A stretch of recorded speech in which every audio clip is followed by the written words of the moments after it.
Hello and welcome to the tip of the week. This week's topic is how to hide unwanted taskbar buttons in Windows 11. Do you have taskbar buttons that you don't use? Windows 11 has a feature that will allow you to hide these buttons that are unwanted and unhide them in the case that you do need them in the future. Let's look at how to hide unwanted taskbar buttons in Windows 11. Log on to your Windows 11 machine. Right-click an empty section of the taskbar. In the pop-up menu, click Taskbar Settings.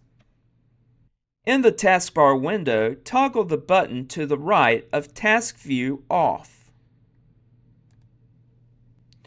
If Widgets is not already switched off by your organization, you can toggle it off to get rid of the unwanted widgets in the taskbar as well.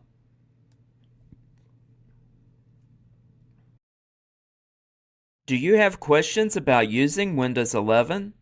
The contact information is listed here. Also, if you would like to learn more about Windows 11, check out our Windows 11 courses on the State Learning Management System.